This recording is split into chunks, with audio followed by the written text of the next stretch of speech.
Hi, everyone, and thanks for joining me today for OSHA Hot Topics. My name is John Ho. I'm a partner at Cozen O'Connor, where I co-chair Cozen's OSHA workplace safety practice. Special thank you for Quimbee for having me back to present on a Hot Topics for OSHA. Obviously, OSHA has been a very busy agency for the last couple of years through COVID, but certainly that is not the only topic OSHA has been busy on, and we're going to try to cover many of those timely topics. And it's going to seem like we're bouncing around a little bit. I apologize for that. But again, this is not a deep dive into any of these topics, but just to get an oversight on what OSHA is doing these days. So without further ado, let's move into it. So the first thing that I want to talk about is what makes the world go around, which is money, right? So in terms of money, the Consolidated Appropriation Act was signed by President Biden in March of 2022, which of course is the budget. So in terms of the budget, this year, OSHA's total budget is approximately $612 million for fiscal year 2022. Just as a point of comparison, OSHA's budget for fiscal year 2021 was $591.8 million. So it's certainly an increase we expected. I would note that it's still significantly short of what the administration had previously sought in its initial appropriations request, which was submitted in May of last year. In that initial request, they were looking for $664.6 million, so a little bit shy of $665 million. So although it's short, there is still real money and a real increase for OSHA's budget, which I don't think surprises a lot of us, given again how much OSHA has been in the news the last couple of years and what it's doing in the COVID front. Certainly highlighted its role in workplace safety.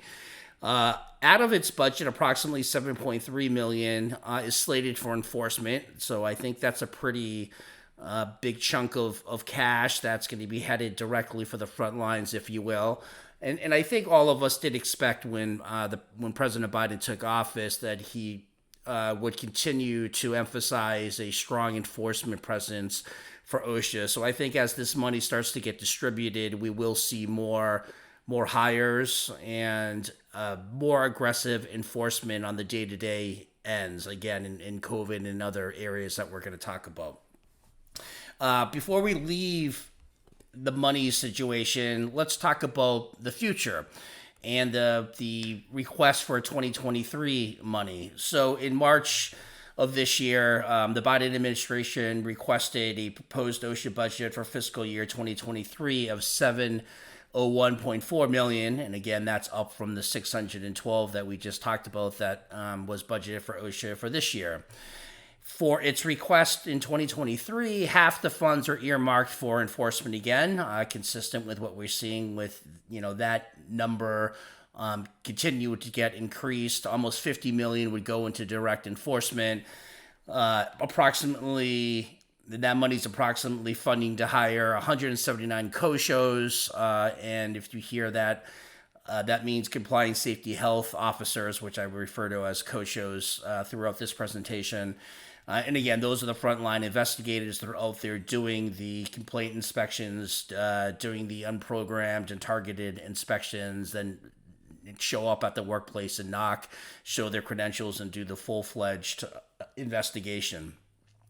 Again, we talked about President Biden's campaign, and again, he promised to double the number of OSHA inspectors during his term. So, again, this money is consistent with what the president wanted to do coming into his administration and continues to want to emphasize that frontline investigation process for OSHA.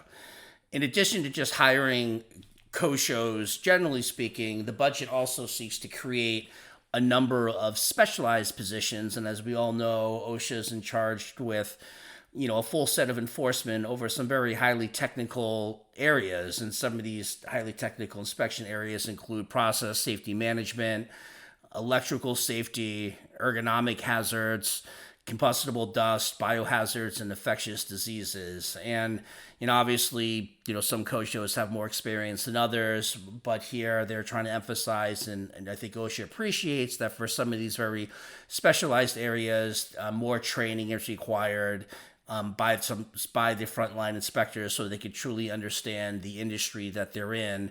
And so this money will be targeted for that. And I think that for the most part is a welcome initiative for businesses that are in these industries, so they don't really have to explain things from the start to catch these COSHOs up to speed.